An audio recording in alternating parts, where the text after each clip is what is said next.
একটি নিরাপদ, স্বাস্থ্যসম্মত ও আধুনিক শিক্ষার পরিবেশ ছাড়া মানসম্মত শিক্ষা নিশ্চিত করা সম্ভব নয়। কিন্তু অত্যন্ত দুঃখের বিষয়, নলছিটি উপজেলার তালতলায় অবস্থিত ইলেন ভুট্টো বালিকা প্রাথমিক বিদ্যালয়ের বর্তমান অবকাঠামোগত অবস্থা অত্যন্ত নাজুক ও ঝুঁকিপূর্ণ।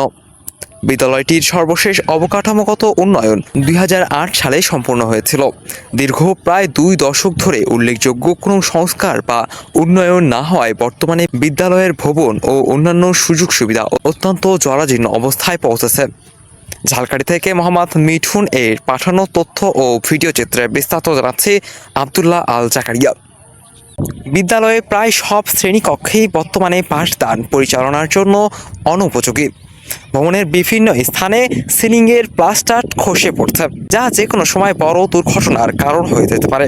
দেয়ালগুলো দুর্বল ও ফাটলযুক্ত অবস্থায় রয়েছে এবং যে কোনো সময় ভেঙে পড়ার আশঙ্কা রয়েছে।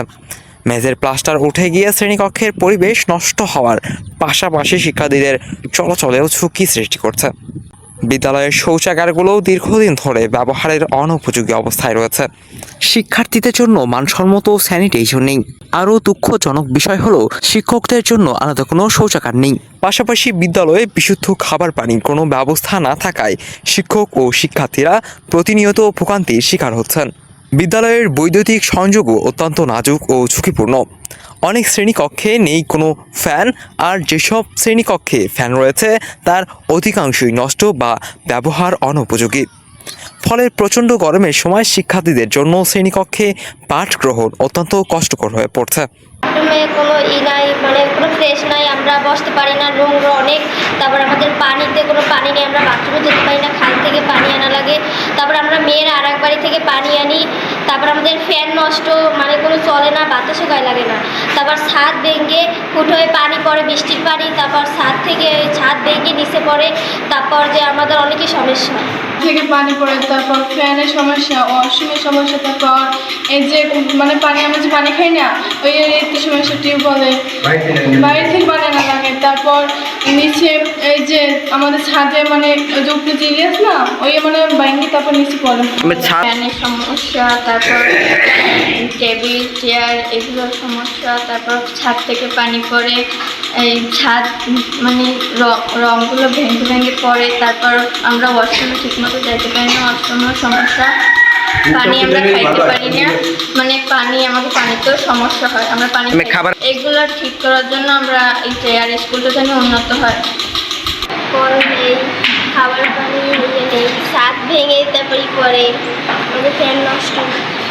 শিক্ষার্থীরা বলেন, ওয়াশরুমে পানির কোনো ব্যবস্থা নেই। ওয়াশরুমে যেতে হলে খাল থেকে পানি এনে ওয়াশরুমে যেতে হয়। খাবার পানির কোনো ব্যবস্থাও নেই। খাবার পানি অন্যের বাসা থেকে বোতল ভরে আনতে হয়।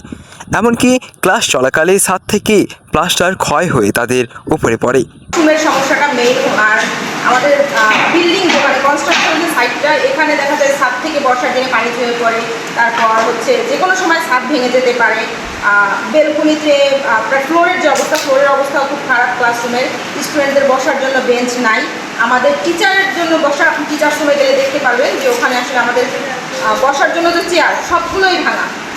এবং আমাদের যে টিচার্স রুমের যে দেয়াল, যে কোনো সময় ওটা ভেঙে পড়বে। তাছাড়া আমাদের বিদ্যুৎ লাইনের সমস্যা আছে। প্রত্যেকটা ক্লাসরুমে হয়তো একটা ফ্যান বা 2টা ফ্যান চলে, আর কোনো রুমে তো ফ্যানই চলে না। বিদ্যুতের লাইনই সমস্যা, লাইট জ্বলে না। আমরা চাচ্ছি এটা অতি সত্তর উন্নয়ন হোক। আসলে আমি সপ্তম গণবিজ্ঞপ্তির মাধ্যমে এই শিক্ষা প্রতিষ্ঠানে নিয়োগপ্রাপ্ত। তো আমি উত্তরবঙ্গ থেকে এসেছি। তো এখানে এসে দেখি যে আমাদের উত্তরবঙ্গের তুলনায় এদিকে শিক্ষা প্রতিষ্ঠানগুলোর মান খুবই খারাপ। বিল্ডিংয়ের কথা বললে এগুলো ছাদ দিয়ে পানি পড়ে বা প্লাস্টার খুলে খুলে পড়ে যায়। আবার শিক্ষকদের বসার জন্য চেয়ার টেবিলের কোনো ব্যবস্থা নেই। হ্যাঁ, সুব্যবস্থা নাই। আপনার ফ্যানগুলো ঘরে না, বিদ্যুতের লাইনের সমস্যা, আমাদের ওয়াশরুম নাই বললেই চলে। শিক্ষাবান্ধব সরকার এবং শিক্ষামন্ত্রী যে পদক্ষেপগুলো নিচ্ছে, সেই সঙ্গে যদি আমাদের স্কুলের দিকে একটু সুনজর দিত, তাহলে আমাদের শিক্ষার্থীরা একটু শিক্ষার সুব্যবস্থা পেত। বর্তমান যুগের চাহিদা অনুযায়ী বিদ্যালয়ে আধুনিক শিক্ষা সহায়ক কোনো সুযোগ সুবিধা নেই। মাল্টিমিডিয়া শ্রেণীকক্ষ, প্রযুক্তি নির্ভর শিক্ষা উপকরণ কিংবা শিক্ষার্থীদের দক্ষতা বিকাশের জন্য প্রয়োজনীয় আধুনিক ব্যবস্থা অনুপস্থিত। এছাড়া শিক্ষার্থীদের খেলাধুলা, সাংস্কৃতিক চর্চা ও মানসিক বিকাশের জন্য পর্যাপ্ত বিনোদন বা ক্রীড়ার সুবিধাও নেই বলে জানান বিদ্যালয়ের শিক্ষকরা। 2017 সাল থেকে আমরা কোনো অনুদান পাই নাই এবং উন্নয়ন বা ডেভেলপমেন্টের কোনো কাজ আমরা করাইতে পাই নাই, যেহেতু কোনো বরাদ্দ আমাদের দেয় নাই গভর্নমেন্ট। তো 2025 জানুয়ারি থেকে আমি দায়িত্বপ্রাপ্ত হয়। আমি এই স্কুলে আয় ব্যয় কিছুই ছিল না, সেটা আমার নিজের বেতন এবং গাইড থেকে নিজ তহবিল থেকে সে আমি পরিচালনা করে আসতেছি। এবং বকেয়া বিল ছিল বাংলাদেশ কারিগরি শিক্ষা বোর্ডে, এভিলেশন ফি বাবদ 40,000 টাকা ছিল, সেই টাকাও আমি নিজের তহবিল থেকে আমি পরিশোধ করিয়া স্কুলটারে মোটামুটি একটা পর্যায়ে নিয়ে পৌঁছেছি। যেহেতু আমাদের স্কুলটা খুবই একটা ঝুঁকিপূর্ণ, শিক্ষকেরা যেখানে বসে যেই মিলনায়তন অফিস হয় সেটা খুবই একটা ঝুঁকিপূর্ণ, অর্থাৎ দলা যে ওয়ালটা, সেই আমাদের পিছনে যে ওয়ালটা সেটা প্রায় 1 বিঘা ফাঁকা হয়ে গিয়েছে। সেখানে আমাদের জন্য খুবই একটা ঝুঁকিপূর্ণ, যেটা আমরা ওখানে বসতে অনেক সময় দ্বিধাবোধ করি। স্যার অনেক সময় এই বারান্দায় ঘোরাফেরা করে, যেহেতু ঝুঁকিপূর্ণ এই বিদায় ছাত্রীরা খুব কষ্ট করতেছে পানি বাগর, যেহেতু পানির কোনো সুব্যবস্থা নাই এবং একটা মোটর ছিল বারবার সারানোর পর সেটা একেবারে অকেজ হয়ে গিয়েছে, যেটা এখন ব্যবহার করার মতো সে অনুপযোগী। টিউবওয়েল নাই, অন্য জায়গা থেকে পানি এনে আমাদের ছাত্রীদিগকে পানি পান করানো হয়। শৌচাগারের অবস্থা খুবই ভয়াবহ, যেটা বাহির থেকে পানি এনে এরপরে শৌচাগারে যেতে হয়।